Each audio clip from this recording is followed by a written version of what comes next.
இனி நான் எதிர்நீச்சல் சீரியல்ல இல்ல. ஒரே போடா போட்ட நடிகை. அதிர்ச்சியில ரசிகர்கள்.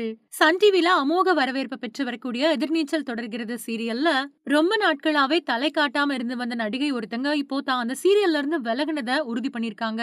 எதிர்நீச்சல் தொடர்கிறது சீரியல் 1 வருஷத்த கடந்து வெற்றிகரமா சன் டிவில ஒளிபரப்பாயிட்டு வருது. திருச்செல்வம் இயக்கக்கூடிய இந்த சீரியல் பெண்கள மையமா வச்சு எடுக்கப்படுது. இந்த சீரியல்ல கனிகா, ஹரிப்பிரியா, பிரியதர்ஷினி, பார்வதி இவங்க கதாநாயகிகளா நடிச்சுட்டு வராங்க. இவங்கள அடக்கி ஆட நினைக்கக்கூடிய வில்லனா ஆதி குணசேகரன் கேரக்டர்ல வேலராமமூர்த்தி நடிச்சுட்டு வராரு. இந்த சீரியல் சன் டிவில திங்கட்கிழமையில இருந்து ஞாயிற்றுக்கிழமை வரைக்கும் வாரத்தோட 7 நாட்களும் நைட் 9:30 மணிக்கு ஒலிபரப்பாயிட்டு வருது.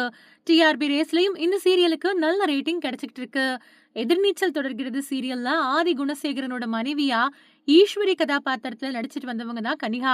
இவங்க கடந்த சில மாசமாவே இந்த சீரியல்ல தலை காட்டவே இல்ல. ஏன்னா ஈஸ்வரி தன்னோட மகன் தர்ஷனுக்கு அவன் விரும்பின பார்கவி தான் கல்யாணம் செஞ்சு வைப்பேன் அப்படின்னு ஒத்த கால்ல நின்னாங்க.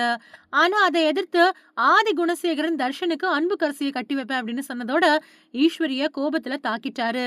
இதுல அவர் அடிச்சதால சுவத்துல தலை இடிச்சு பலத்த காயம் ஏற்பட்டு கோமாவுக்கு போயிட்டாங்க ஈஸ்வரி. ஈஸ்வரிக்கு ஆஸ்பத்திரியில சிகிச்சை அளிக்கப்பட்டு வரது மாதிரி காட்டுறாங்க. ஈஸ்வரி ஆசைப்பட்டபடியே அவங்களோட மகன் தர்ஷனுக்கு பார்கவி கூட கல்யாணம் நடந்தது. அது மட்டும் இல்லாம ஒரு பிசினஸ் பண்ணணும் அப்படிங்கிறது ஈஸ்வரியோட நீண்ட நாள் ஆசையா இருந்துச்சு.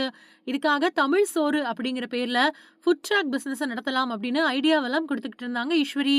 அவங்களோட ஆசைக்கு இணங்க இப்போ தமிழ் சோறு ஃபுட் ட்ராக்க வெற்றிகரமா தொடங்கி இருக்காங்க ஜனனி, நந்தினி அப்புறம் ரேணுகா. ஆனா ஈஸ்வரி மட்டும் இன்னும் கண்ணு விழிக்காம கோமாவிலேயே இருக்கிறாங்க. இப்படி பல மாசங்களாவே அவங்க கோமாவில் இருக்கிறது மாதிரி காட்டப்படுறதால இனிமே இந்த சீரியல்ல அவங்க வருவாங்களா மாட்டாங்களா அப்படிங்கிற கேள்வி எழ ஆரம்பிச்சது.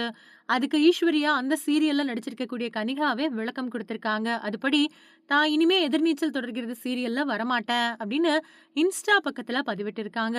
இத பார்த்த ரசிகர்கள் அதிர்ச்சி அடைஞ்சிருக்காங்க. உங்க இடத்த அந்த சீரியல்ல இனி யாருமே நிரப்ப முடியாது அப்படின்னு சொல்லிட்டு வராங்க. கனிகா விலகி இருக்கிறதால அடுத்து யார் ஈஸ்வரியா நடிக்க போறாங்க அப்படிங்கிற எதிர்பார்ப்பு மக்கள் மத்தியில எழுந்திருக்கு.